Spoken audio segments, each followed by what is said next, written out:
নমস্কার, অ্যাস্ট্রোইজডমে সবাইকে স্বাগতম। আজকের আলোচনায় আমরা কথা বলবো মকর রাশির জাতক জাতিকাদের প্রেম ও বিবাহিত জীবনের উপরে 2025 সালের 2রা থেকে 8ই জুন পর্যন্ত সময়কালের প্রভাব নিয়ে। এই সপ্তাহে আকাশের গ্রহগুলোর ভিন্নতর অবস্থান প্রেম ও সম্পর্কের ক্ষেত্রে কিছু জটিলতা ও সতর্কবার্তা নিয়ে এসেছে, তাই পুরো ভিডিওটি মনোযোগ দিয়ে দেখুন। তাহলে আপনি হয়তো এমন কিছু পেতে চলেছেন যা সম্পর্ককে এক নতুন দিশা দেখাবে। তো চলুন শুরু করা যাক আজকের তথ্যপূর্ণ বিশ্লেষণ। প্রথমত প্রেম জীবন নিয়ে কথা বলবো, অর্থাৎ এই সময়টা কেমন কাটবে।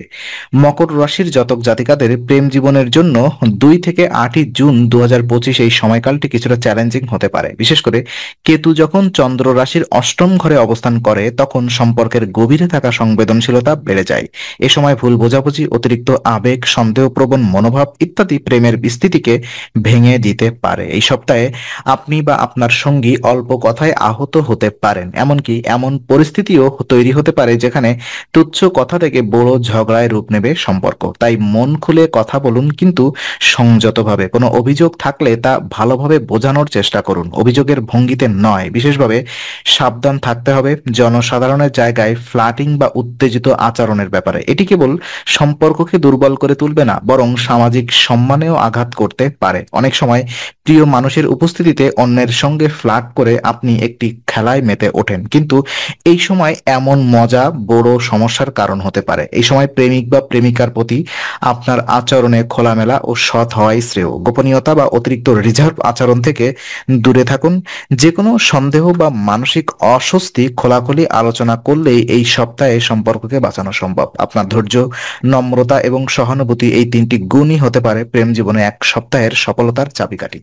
বিবাহিত জীবন কেমন কাটবে, অর্থাৎ এই সময়টা কেমন যাবে। বিবাহিতদের জন্য 2রা জুন থেকে 8ই জুন সময়কালটি মানসিক ধৈর্য, সহনশীলতার পরীক্ষা স্বরূপ হতে চলেছে। কেতুর অষ্টম ঘরে অবস্থান মানে হলো অপ্রত্যাশিত ঘটনা, মানসিক চাপ ও হঠাৎ করে সম্পর্কের টানাপোড়েন দেখা দেওয়া, যা দাম্পত্য জীবনে বড় প্রভাব ফেলতে পারে। এই সময়কালে এমন পরিস্থিতি তৈরি হতে পারে যেখানে একদম তুচ্ছ বিষয় নিয়ে ভুল বোঝাবুঝি শুরু হয় এবং সেটি ক্রমশ বড় ঝগড়ায় রূপ নেয়। বিশেষ করে আপনি যদি বাড়ির বাইরে থেকে স্ট্রেস নিয়ে আসেন এবং সেই মানসিক চাপ জীবনসঙ্গীর উপরে নির্গত করেন, তাহলে সম্পর্কের ভারসাম্য নষ্ট হতে বাধ্য। এই সময় পারিবারিক দায়িত্ব, শিশুদের দায়িত্ব এবং একে অপরের প্রতি সহানুভূতিশীল হওয়াই সবচেয়ে গুরুত্বপূর্ণ। সন্তানদের সঙ্গে সময় কাটানো, তাদের মনোজগতে বোঝার চেষ্টা করা কেবল তাদের সঙ্গে সম্পর্ক উন্নত করবে না, বরং আপনার নিজের মানসিক প্রশান্তিতেও সহায়ক হবে। এই সময় মনে রাখবেন, কারোর কথায় উত্তেজিত হয়ে সঙ্গীর সঙ্গে খারাপ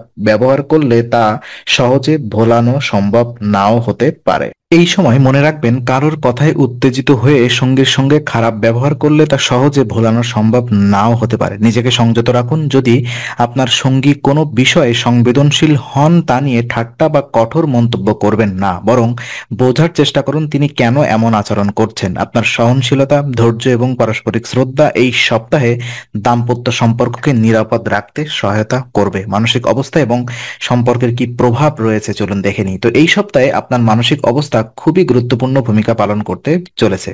কেতুর প্রভাব এই সময়ে মনকে অস্থির, চিন্তাগ্রস্ত এবং সংবেদনশীল করে তুলতে পারে। বিশেষত আত্মসম্মান সংক্রান্ত বিষয়গুলোতে আপনি বাড়তি রকমের প্রতিক্রিয়া দেখাতে পারেন। এই অবস্থায় অহংকার সহজেই প্রবেশ করে এবং আপনি হয়তো বুঝতেও পারবেন না যে আপনার আচরণে সেই অহংকার কতটা প্রকাশ পাচ্ছে। বিশেষ করে যখন পেশাগত জীবনে কোনো বড় স্বীকৃতি আসবে, তখন এক ধরনের আত্মতুষ্টি বা আমি একাই সব করেছি ধরনের মনোভাব তৈরি হতে পারে। আপনি যদি এই কৃতিত্ব একা নিতে চান, তাহলে আপনার সঙ্গী বা পরিবারের অন্য সদস্যরা উপেক্ষিত বোধ করতে পারেন। এটা শুধু সম্পর্কের মধ্যে দূরত্ব তৈরি করবে না, বরং মানসিক ভারসাম্য নষ্ট করে দিতে পারে। তাই এই সময় আত্মতৃপ্তি, অহংকারের পরিবর্তে কৃতজ্ঞতা ও বিনয়ের প্রকাশ সম্পর্ক ও মানসিক অবস্থাকে ভারসাম্যপূর্ণ রাখবে। আরো একটি গুরুত্বপূর্ণ দিক হলো সন্তান বা পরিবারের সদস্যদের সঙ্গে সংযোগ।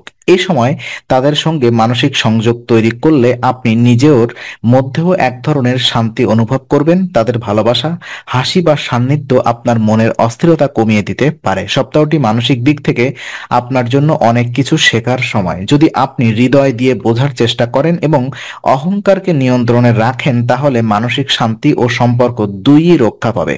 সম্পর্ক টিকিয়ে রাখার কিছু করণীয় ও সতর্কতা আমি যদি বলি আপনাদের সাথে, তো প্রেম ও বিবাহিত সম্পর্ক যে কোনো সময়কেই সুন্দর এবং জটিল করে তুলতে পারে। সবকিছু নির্ভর করে আপনি কিভাবে পরিস্থিতিকে সামলাচ্ছেন তার উপরে। এই সপ্তাহে মকর রাশির জাতকদের জন্য সম্পর্ক টিকিয়ে রাখার মূল মন্ত্র হবে সংযম, সংবেদনশীলতা ও সহানুভূতি। এই সময় অতীতের কোনো তিক্ততা সামনে এনে বর্তমানকে বিষিয়ে তোলা একেবারেই বুদ্ধিমানের কাজ হবে না।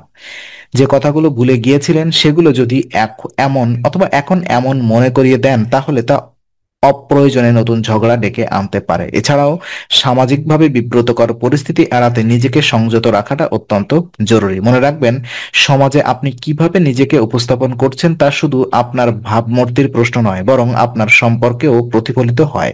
এই সময় সম্পর্ক টিকিয়ে রাখতে হলে নম্রতা, ধৈর্য, ক্ষমাশীলতা ও আলোচনার মনোভাব সবচেয়ে বেশি প্রাসঙ্গিক। ভুল বোঝালে চুপ করে থাকা নয়, বরং খোলাখুলি ও স্পষ্টভাবে আলোচনা করুন। মনে রাখবেন, অনেক সময় নীরবতা সম্পর্ককেও আরো বিপদে ফেলে। আপনার প্রতিটি পদক্ষেপ যেন সম্পর্ককে এগিয়ে নিয়ে যায় এমনটা নিশ্চিত করাই এই সময়ের সবচেয়ে বড় করণীয়। অতএব সামান্য ভুল সম্পর্ক নষ্ট না হয়ে যায়, সেটাই হোক আপনার লক্ষ্য। সাপ্তাহিক কিছু উপায় আমি আপনাদের বলবো এই সপ্তাহে, যেটা আপনারা ফলো করবেন। তো যে কোনো সময় যখন গ্রহের অবস্থান আপনার জীবনে নেতিবাচক প্রভাব ফেলে, তখন জ্যোতিষীয় উপায় সেই প্রভাবকে কমাতে গুরুত্বপূর্ণ ভূমিকা পালন করতে পারে। 2 থেকে 8 জুন সময়কালে কেতু চন্দ্র রাশির অষ্টম ঘরে অবস্থান করছে, যা মানসিক অস্থিরতা, সম্পর্কের টানাপোড়েন ও আত্মসংবেদনশীলতাকেও বাড়িয়ে দিতে পারে। এই সময়ের জন্য সবচেয়ে কার্যকরী উপায় হলো প্রতিদিন 44 বার ওং মন্দায় নম মন্ত্র জপ করা। এই মন্ত্রটি কেতুর দোষনাশক এবং চেতনার গভীরে স্থিতির বার্তা প্রদান করে। এটি কেবল মানসিক ভারসাম্য ফিরিয়ে আনতে সাহায্য করে না, বরং সম্পর্কের মাঝে থাকা নেতিবাচক শক্তিকেও দূর করতে সাহায্য করে। মন্ত্র জপ করার সময় আপনাকে শান্ত পরিবেশে বসতে হবে। ভোর বা সন্ধ্যার সময় পরিষ্কার মন ও বিশুদ্ধ উচ্চারণে এই মন্ত্র উচ্চারণ করুন। আপনার মধ্যে আত্মবিশ্বাস, সংযম ও সহানুভূতির শক্তি বৃদ্ধি পাবে। সপ্তাহের জটিল সময়ের মধ্যে এই অনুশীলন আপনাকে ধৈর্য ধরতে এবং হঠাৎ রেগে গিয়ে ভুল সিদ্ধান্ত না নিতে সাহায্য করবে। এটি দাম্পত্য ও প্রেমজ জীবনে ভারসাম্য রক্ষা করার এক বিশেষ উপায়। মন্ত্র জপের সঙ্গে সঙ্গে আপনি যদি পরিবারের সদস্যদের প্রতি কৃতজ্ঞতা ও শ্রদ্ধা প্রকাশ করেন, তাহলে মন্ত্রের প্রভাব বহু গুণে বাড়বে। বিশ্বাস ও নিয়মিত অনুশীলনের মাধ্যমে এই সপ্তাহ আপনার জন্য হয়ে উঠতে পারে সম্পর্ক উন্নয়নের এক নতুন অধ্যায়। তো আজকে আলোচনা আমরা এখানেই ইতি করছি। আমরা আশা করি এটি আপনার মনে নতুন কিছু আলোর সঞ্চার করেছে। যদি ভিডিওটি আপনার ভালো লেগে থাকে, তবে লাইক দিতে ভুলবেন না। আপনার মতামত জানাতে কমেন্ট করুন এবং প্রিয়জনদের সঙ্গে শেয়ার করে তাদের জীবনেও আলোর বার্তা পৌঁছে দিন। আর অবশ্যই আমাদের চ্যানেলটি সাবস্ক্রাইব করুন, কারণ এখানে আমরা প্রতি মুহূর্তে নতুন আলো ও জ্ঞানের কথা নিয়ে আসি। আবার দেখা হবে, ততক্ষণ ভালো থাকুন, শান্তিতে থাকুন। নমস্কার।